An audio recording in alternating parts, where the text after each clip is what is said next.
ماشاء اللہ ماشاء اللہ لا حول ولا قوت الا باللہ العلی العظیم رب اشرح لی صدری ویسر لی امری واحلل عقدۃ من لسانی یفقهوا قولی اعوذ باللہ من الشیطان اللعین الرجیم بسم اللہ الرحمن الرحیم الحمد للہ رب العالمین الحمد للہ کما ہوا اہلہ الصلاة والسلام علی سیدنا و نبینا طبیب قلوبنا و شفیع ذنوبنا سیدنا و سید الثقلین جد الحسن والحسین بالقاسم محمد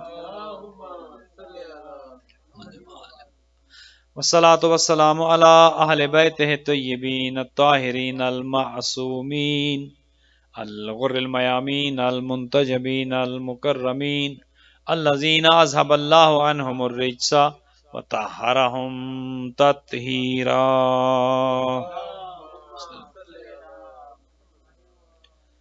رحمة الله على أحبابهم وأصحابهم وشيعتهم ومحبيهم أجمعين ولعنت اللہ علی اعدائهم وقاتلیہم وظالمیہم من الآن الى قیام یوم الدین اما بعد فقد قال الرحمن فی کتاب الفرقان وقولہ الحق وهو اصدق الصادقین بسم اللہ الرحمن الرحیم یا ایہا الذین آمنوا کتب علیکم الصیام کما کتب علی الذین من قبلکم لعلکم تتقون. درود بھیجئے گا.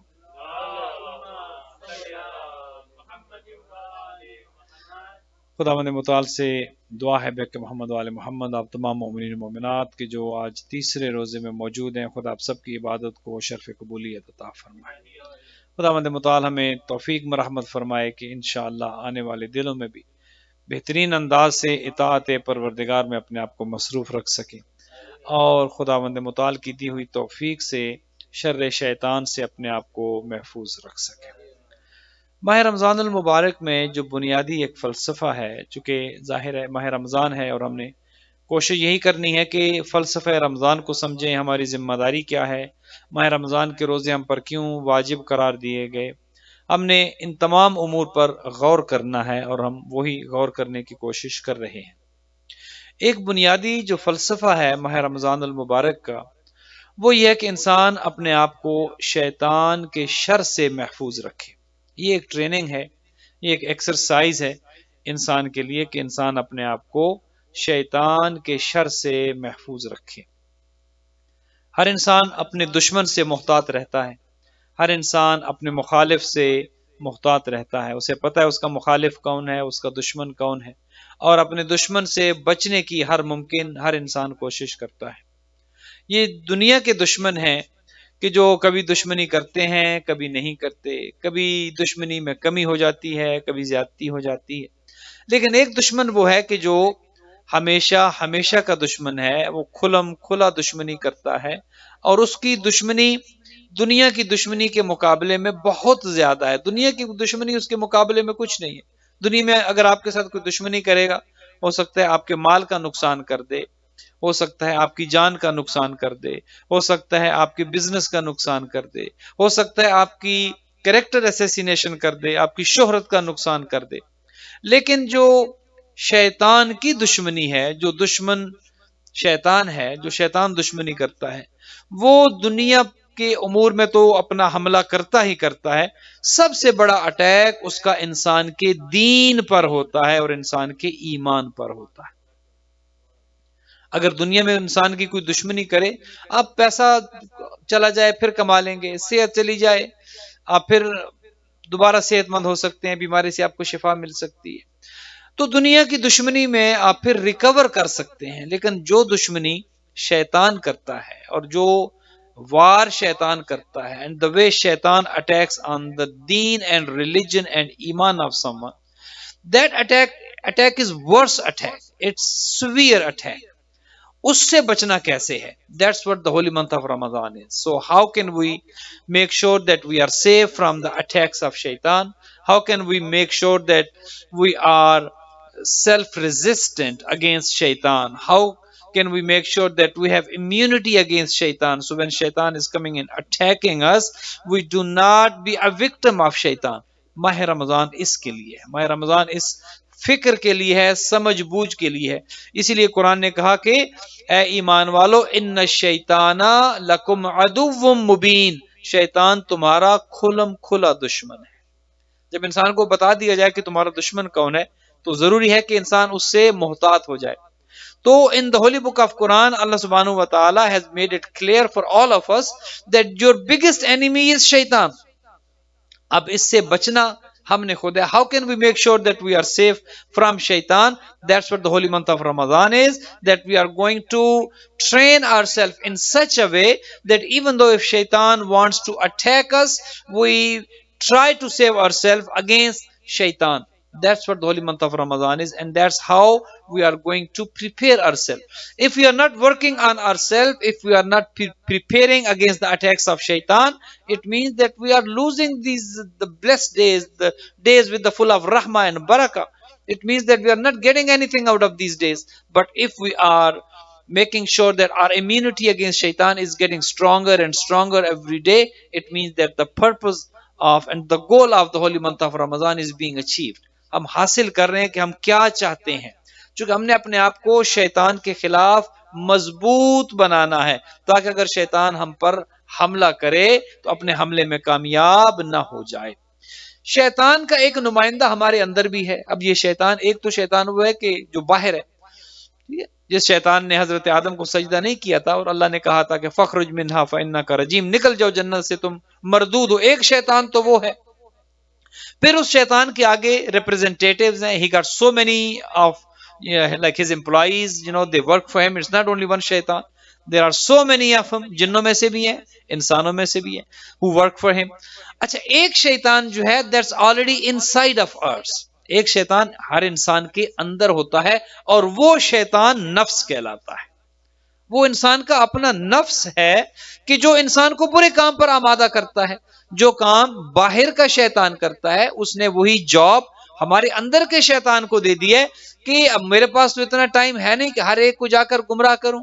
اب میرے جو ریپرزنٹیٹیوز ہیں، میرے جو امپلائیز ہیں، جو چھوٹے شیطان ہیں وہ بھی مصروف ہیں. لہٰذا ہر انسان کے اندر ایک ایسی ڈیوائس رکھ دی جائے کہ وہ خود سے ہی اسے گمراہ کرتا رہے اور شیطان کو زیادہ محنت کرنے کی ضرورت نہ پیش آئے. لہذا انسان کے اندر جو شیطان بیٹھا ہے وہ سب سے بڑا دشمن ہے. باہر والا شیطان تو چلے آئے گا تو آپ پر حملہ ہوگا، باہر والا شیطان انسان کو گمراہ کرنے کی کوشش کرے گا تو ہوگا. یہ جو اندر بیٹھا ہے سب سے پہلے کبھی سوچے ہم نے کہ اس شیطان کا مقابلہ کیسے کریں؟ How we are going to fight the shaitan that is sitting inside of us? How can we fight against the shaitan who is inside our body, inside our system? اس شیطان کو ٹیکل کیسے کریں؟ That is the main thing. وہ شیطان کیا ہے؟ وہ ہمارا اپنا نفس ہے، وہ نفس امارہ ہے. نفس امارہ کہ جو ہمیں خواہشات کا بندہ بنا دیتا ہے، وہ نفس امارہ جو ہمیں خواہشات کے پیچھے لگا دیتا ہے. اور نہ ختم ہونے والی خواہشات، انلیمیٹڈ خواہشات، کہ جو بندہ خواہشات کے پیچھے جب لگ جاتا ہے. اور وہ شیطان کون سا ہے؟ جو ہمارے اندر بیٹھا ہے. مجھے اچھی غذا چاہیے، مجھے اتنا کھانا چاہیے، مجھے ایسا لباس چاہیے، مجھے ایسا گھر چاہیے، مجھے ایسی گاڑی چاہیے. یہ سب خواہشات کہ جو دنیا کو خوبصورت بنانے کے لیے وہ ہمارے اندر والا شیطان ہمیں دنیا کا بندہ بنا دیتا ہے. یہ لو، وہ لو، یہ حاصل کرو، وہ حاصل کرو. کوئی چیز لے لی تو وہ کہتا ہے کہ get a better than that، تمہارے پاس جو آ گئی اس سے بہتر. لہٰذا انسان ان چیزوں کے پیچھے لگا رہتا ہے، لگا رہتا ہے، لگا رہتا ہے. پھر وہ وقت آ جاتا ہے کہ اس کو ملک الموت آ کر بلا لیتا ہے کہ آؤ تمہارا وقت پورا ہو گیا، I'm here to take you with me. اب انسان جو ساری زندگی نفس کا بندہ بن کے رہا، اب وہ اس حالت میں دنیا سے جاتا ہے کہ دین اور ایمان ضائع کر چکا ہوتا ہے، دین اور ایمان سے فارغ ہو چکا ہوتا ہے. چونکہ شیطان حملہ ہی کس پہ کرتا ہے؟ دین پر اور ایمان پر. لہذا جو دنیا کا بندہ بن جائے، جو شیطان کی اطاعت میں آ جائے، جو شیطان کی ماننا شروع کر دے، now that person goes into the obedience of شیطان. اب وہ شیطان کا بندہ بن گئے، اب وہ خدا کا بندہ نہیں ہے. بڑے بڑے جہاد ہیں، اکثر لوگ یہ سمجھتے ہیں کہ جنگ میں اپنی جان دے دینا جہاد ہے. یقیناً وہ جہاد ہے. آپ اگر اسلام کے لیے لڑ رہے ہیں، اسلام کے حق میں لڑ رہے ہیں، کفر اور باطل اور مشرک طاقتوں کے خلاف لڑ رہے ہیں، تو یقیناً یہ ایک جہاد ہے. اور شہداء کے لیے اللہ سبحانہ و تعالیٰ نے بڑے درجات رکھے ہیں. افحسبتم انما خلقناکم عبثا، بیکار تو انسان کو پیدا نہیں کیا، ہر انسان کو اللہ سبحانہ و تعالیٰ نے ایک خاص مقصد کے لیے پیدا کیا ہے، اور وہ مقصد حاصل تب ہوتا ہے جب انسان اللہ کی راہ میں اپنی جان تک دے دیتا ہے. اب جان سب سے قیمتی ترین چیز ہے. انسان مال دے دے آسان ہے، انسان وقت دے دے آسان ہے، جان سب سے قیمتی ترین چیز ہے. اور جان جو دیتا ہے اللہ کی راہ میں، وہ شہید بن جاتا ہے، وہ شہید شہادت کا درجہ پا لیتا ہے. اسی لیے قرآن نے کہا کہ ایسے افراد کے جو اللہ کی راہ میں جان دیتے ہیں ان کو کبھی بھی مردہ نہ کہو. قتلوا فی سبیل اللہ امواتا بل احیاء عند ربہم یرزقون، وہ تو اللہ کی طرف سے رزق پاتے ہیں اور زندہ ہیں. اتنا بڑا درجہ ہے. ایک ہے جہاد وہ، اور ایک جہاد وہ ہے کہ جو اس شیطان کے خلاف کرنا ہے جو ہمارے اندر بیٹھا ہے. اب میں آپ سے پوچھتا ہوں کہ کون سا جہاد افضل ہے؟ ایک وہ ہے کہ جس میں جان دے دینی ہے، وقت کا جہاد نہیں ہے، کم درجے کا ہے. پیسے کا جہاد نہیں ہے، کم درجے کا ہے.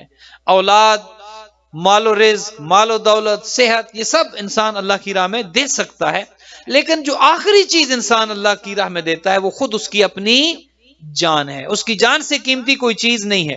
لہذا جب اللہ کی راہ میں کوئی جان دے دیتا ہے تو وہ شہادت کا رتبہ پا لیتا ہے، وہ شہید ہو جاتا ہے. تو اب ایک جہاد وہ ہے کہ جس میں انسان اپنی جان جان آفرین کے سپرد کر کے شہید ہو جاتا ہے، اور ایک جہاد وہ ہے کہ جو اپنے نفس کے خلاف ہے، جو اس شیطان کے خلاف ہے کہ جو ہمارے اندر بیٹھا ہے. ایک جہاد سے جب صحابہ کرام واپس آ رہے تھے تو آپس میں گفتگو کر رہے تھے، تو انہوں نے کہا کہ ہم ایک بڑا جہاد کر کے آئے ہیں، بڑا جہاد، کفار و مشرکین کے خلاف ہم لڑے اور اللہ نے ہمیں بچا لیا، ہم زندہ بچے، غازی قرار دیے گئے، اور ہم اللہ کی راہ میں اپنی جان تک دینے کے لیے تیار تھے. حضور نے کہا کہ جس جہاد کو تم جہاد اکبر کہہ رہے ہو وہ جہاد اکبر نہیں ہے. کہا یا رسول اللہ ہم تو اپنی جانیں دینے کے لیے تیار تھے، ہم تو میدان جنگ میں قتل و قتال میں ہم تو اپنی جانیں دینے کے لیے تیار تھے. حضور نے کہا تھا کہ اگر سننا چاہتے ہو کہ جہاد اکبر کون سا ہے، فرمایا وہ شیطان کے جو تمہارے اندر بیٹھا ہے، اس شیطان کو جس دن تم نے شکست دے دی اس دن تم جہاد اکبر کے درجے پر فائز ہو جاؤ گے. شیطان کو شکست دینی ہے. جہاد اکبر کیا ہے؟ جنگ میں جان دے دینا جہاد اکبر نہیں ہے، بلکہ اس نفس کو مار دینا، اس نفس کو شکست دے دینا، اس نفس کو ہرا دینا جو ہمارے اندر بیٹھا ہے. ماہ رمضان اسی لیے تزکیہ نفس کا مہینہ ہے. ماہ رمضان تزکیہ نفس کا ہے. How to purify our soul, how to cleanse our body. You see sometimes, you work hard to, clean your body, take all the extra elements away, you work out and you do all the, other procedures to make sure that your body is, clean from all those toxic elements and materials. Similarly ماہ رمضان المبارک جو ہے یہ بھی پاک کرنا ہے، اپنے نفس کو پاک کرنا ہے، اپنی روح کو پاک کرنا ہے.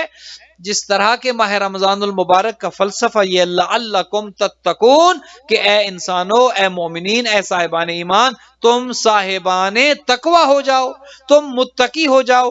اب تقوی کب اختیار ہوگا، تقوی کب حاصل ہوگا، ہم متقی کب بن سکتے ہیں؟ سب سے پہلا کام ہم نے یہ کرنا ہے کہ we have to defeat this شیطان who is inside us. اگر ہم اس شیطان کو شکست دینے میں کامیاب نہیں ہوتے، no matter what you do, all your prayers, your fasting, your worship, your recitation of Quran, nothing is going to help you out because that shaitan is still active. یہ ایسے ہی ہے کہ جیسے خدا نہ خواستہ کسی کو کورونا ہو جائے اور کرونا جو ہے وہ انسان کے اندر سسٹم میں موجود ہے، اور انسان طاقت کی دوائیں لیتے رہے، ملٹی وائٹامنز لیتا رہے، اور یہ کہے کہ مجھے صحت مل جائے گی، he is not going to be healthy. Why? Because the main germ is in there, the virus is in there. As long as the virus is in there, you are not going to be healthy. As long as the virus is inside your body, you are at high risk. Similarly, شیطان اندر ہے، اندر کا شیطان جب تک مرے گا نہیں اس virus کی طرح، تو باہر سے لاکھ باتیں کرتے رہیں، لاکھ نمازیں پڑھیں، لاکھ روزے رکھیں، لاکھ باتیں کریں، جب تک اندر کا شیطان نہیں مرے گا تقوی حاصل نہیں ہوگا. سمپل سی بات ہے، کوئی اتنا مشکل کام نہیں ہے. تقوی کب حاصل ہوگا؟ سب سے پہلا کام یہ ہے کہ we are going to defeat شیطان ہو از ان سائڈ آور سیلف. اور اس شیطان کا نام کیا ہے؟ ہی از کالڈ اور نفس، نفس امارہ، اور desires. I want this, I want this, I want this. Those unlimited desires are caused by the nafs that we have inside. So as long as we are controlled by our nafs, we don't have control over ourselves. It means that we are in the obedience of shaitan, and shaitan is controlling us the way he likes to control us. It means that we move as shaitan wants us to move. So that is for the purpose of the holy month of Ramadan. That is the purpose of the fasting. That how do we defeat shaitan? سب سے پہلے all of us, we should keep this thing in our mind, that in the holy month of Ramadan and even afterwards, our primary goal is to defeat shaitan. اب شیطان جو جو چاہتا ہے ہم نے وہ سب نہیں کرنا. شیطان جو جو ہم سے کروانا چاہتا ہے، جو جو منوانا چاہتا ہے، جو جو نفسانی خواہشات کے پیچھے ہمیں لگا دیتا ہے، وہ سب ہم نے نہیں کرنا. کیوں؟ Because when we are able to defeat shaitan, that is the first step that we are going to be on the path of taqwa. تقوی کے راستے پر ہم جا ہی نہیں سکتے جب تک اندر کے جرثومے کو نہیں ماریں گے، اندر کے وائرس کو نہیں ماریں گے، اندر کے شیطان کو نہیں ماریں گے، اندر کے نفس کو نہیں ماریں گے، تب تک تقوی حاصل نہیں ہو سکتا. لاکھ عبادتیں ہوں، لاکھ نمازیں ہوں، جو مرضی ہے کر لیں، جب تک اندر کا شیطان زندہ ہے کچھ حاصل ہونے والا نہیں ہے. بات آسان ہے یا مشکل ہے؟ آسان ہے نا، سب کو پتا ہے. ہمارے اندر ایک شیطان بیٹھا ہے and his name is our own نفس. ایک ڈیوائس ہمارے اندر لگی ہے، وہ ڈیوائس وائی فائی کے ذریعے کنیکٹڈ ہے شیطان کے ساتھ. ایک شیطان باہر ہے، there is an external shaitan and there is an internal shaitan. And the internal shaitan is attached to an external shaitan with the connection through Wi-Fi. Is it clear? ہمارے اندر کا جو نفس ہے that is attached to شیطان، جسے ہم شیطان سمجھتے ہیں کہ شیطان نے گمراہ کر دیا، شیطان is betraying people. That shaitan is there, but that's not only one. Unfortunately, we think that it's only one shaitan who refused to bow down towards Adam, and Allah told him to just leave the paradise and go outside, and he said that I'm going to betray people. We think he is only shaitan. Actually, it's not only him. He has a big army. He has his soldiers among human beings. He has his soldiers among jinns, or he has his own device installed inside ourselves. That's what I'm trying to explain. شیطان کا پورا ایک گروہ ہے، شیطان کا پورا ایک لشکر ہے، شیطان کی پوری ایک آرمی ہے. جنوں میں بھی اس کے افراد ہیں، انسانوں میں بھی اس کے افراد ہیں، اور اس نے اپنی ایک ڈیوائس ہمارے اندر بھی لگا رکھی ہے. And that device is called our نفس. اب جو ہمارے اندر ڈیوائس شیطان نے لگا رکھی ہے جو نفس ہے، لیکن کوئی یہ نہ سمجھے کہ we are being controlled by shaitan since he is connected to our system. Allah subhanahu wa ta'ala has also his device inside ourselves, and that is called our soul, that is called our wisdom, that is called our ruh. جب شیطان گمراہ کرتا ہے اپنی device کے ذریعے، at the same time Allah subhanahu wa ta'ala has a source of power and wisdom and guidance, because this was against the justice of Allah subhanahu wa ta'ala, that shaitan is there to betray people and there is no one representing Allah subhanahu wa ta'ala to guide towards the right path. یہی بنیادی ایک فرق ہے. جو لوگ یہ کہتے ہیں، ہمارے امام کے بارے میں لوگوں کو ایک شک ہے کہ یہ کیسے ہو سکتا ہے کہ it's more than 1100 years and the 12th imam of Shias is still alive and he is in غیبت.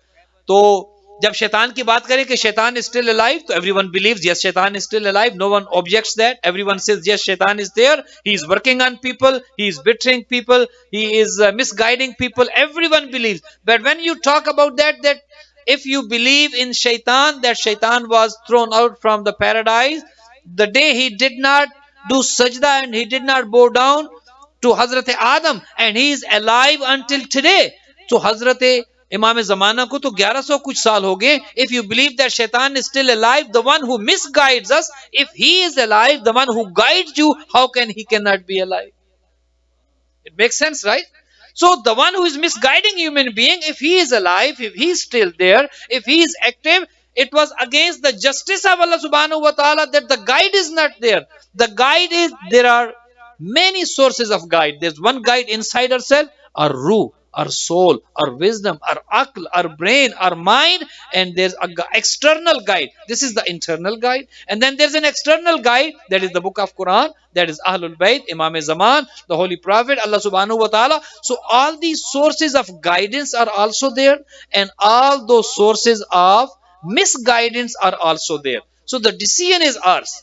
Allah subhanahu wa ta'ala is not forcing anyone to be good, and Allah is not forcing anyone to be bad. Is that clear? Allah is not forcing anyone to be good. No force. In Islam, ikraha fid deen. There is no force in Islam. Allah does not force you to pray. Allah does not force you to fast. Allah does not force you to be good. Allah does not force you. He has shown us a path. That's the right path, that's the wrong path. And then He has shown us the circumstances, what is going to happen if you walk on this path, the path of guidance, and what's going to happen if you obey shaitan. So it's clear that if you do not live a life in the obedience of Allah subhanahu wa ta'ala, no matter you enjoy your life, like, there are many kids, many youngsters, they think that, this is a life and it's my life, there's no one controlling me, there's no one can watch me, even like, sometimes you have your devices. If your parents come and see, what are you watching, the kids nowadays say that, that's my device, I can watch anything I want, or that's my property, whatever I can do with that. No, that is not true. Quran says, Ku anfusakum wa ahlikum nara. Quran says that save yourself and your family members from the hellfire. So parents have this obligation to save the family. So if children think that no one has control over me, no one can ask me anything, I'm a teenager now, or I'm grown up now, or I can decide for myself and no one can ask me anything, there is no such thing in Islam. There is no such thing in the school of Ahlul Bayt. In the school of Ahlul Bayt, all of us are answerable. All of us are answerable. Our parents can ask us question. Our imam can ask us question. The Holy Prophet, Allah subhanahu wa ta'ala can ask us question. And every single day, all we do, our deeds are presented in front of the imam of our time. And imam looks at it. You think that you are watching a bad video and no one knows? No, you are in your own private room and no one knows that what you are watching, what you are listening, what you are saying. Don't think that. First of all, there are two security personnel that Allah subhanahu wa ta'ala has appointed with you. They are documenting everything. They are making a video. And on the day of judgment, if you say that, no, I haven't seen this bad video, or I haven't listened to the song, or I haven't done this one, Allah subhanahu wa ta'ala is going to ask the angels that play the video. They are going to play the video. It's going to be right in front of you. No one would be able to deny that. So there are two angels. They are documenting each and everything at the same time. And every day at the day end, it's presented in front of the imam of our time. Every single day. All our actions, all our deeds, whatever we do, from morning until the night time, all our actions are documented and being presented in front of our imam, and imam looks at it, that flam moment, my Shia, my believer, what did he do? کیا کیا اس نے آج سارا دن؟ میرے شیعہ نے، میرے ماننے والے نے، میرے بلیور نے کیا کیا ہے؟ اگر تو اس میں لکھا ہو کہ فلاں مومن نے نماز پڑھی ہے، امام خوش ہوتے ہیں.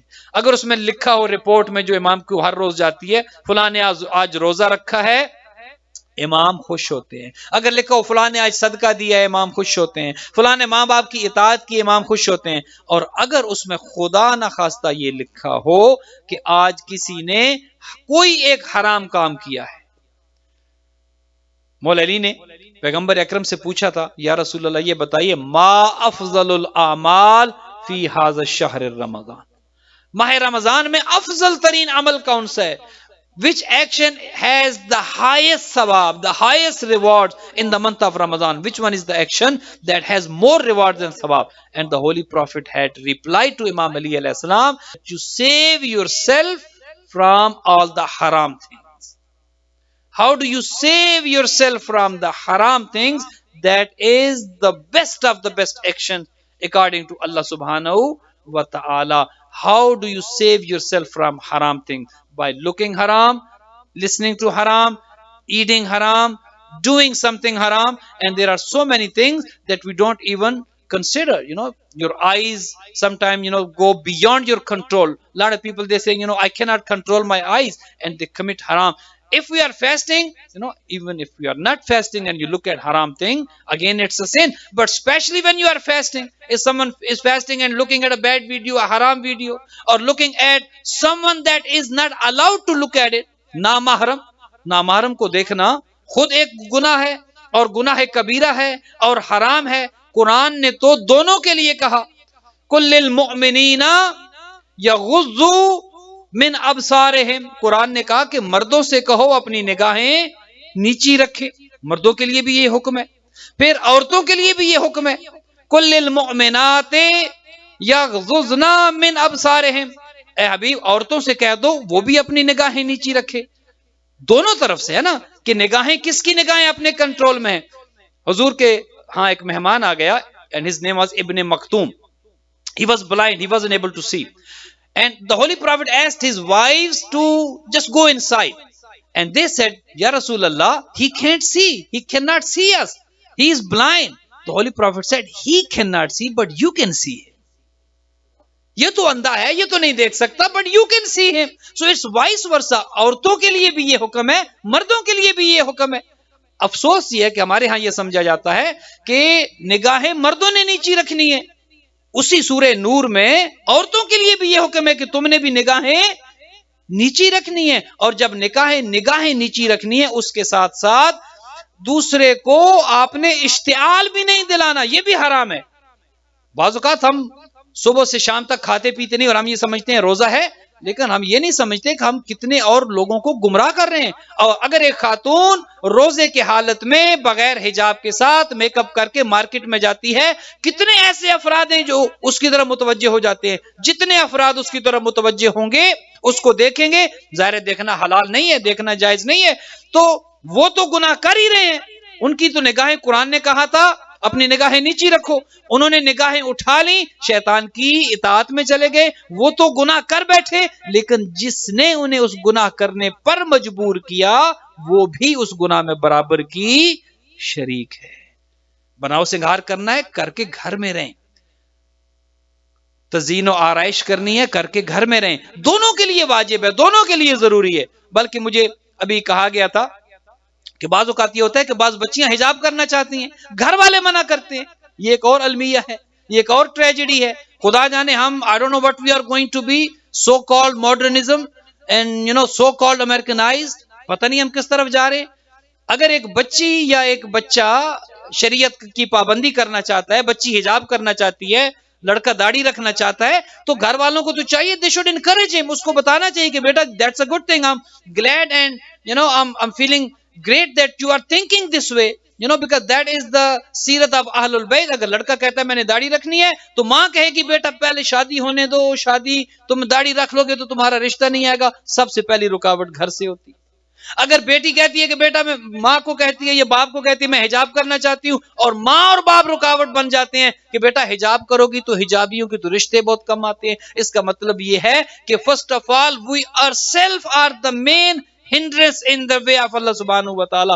یہ ہمارے اندر کی جو انا ہے، ہمارے اندر کا جو شیطان ہے، یہ ہم تو خود گمراہ ہو جاتے ہیں، اپنی اولادوں کو، اپنی نسلوں کو بھی ہم بچا نہیں پاتے. اگر گھروں کا ماحول اچھا ہے، اگر بچے، آج کل کے بچے ماشاءاللہ they have very energetic, they have potential in it, they have access to all the knowledge and everything, they can find out. And if they are trying to be religious, help them out, assist them, instead of doing a wrong way and going against their will. May Allah subhanahu wa ta'ala bless us all, and may Allah subhanahu wa ta'ala give us courage and tawfiq کہ ہم خدا کی اطاعت کر سکیں، اہل بیت علیہ الصلوۃ والسلام کی اطاعت کر سکیں.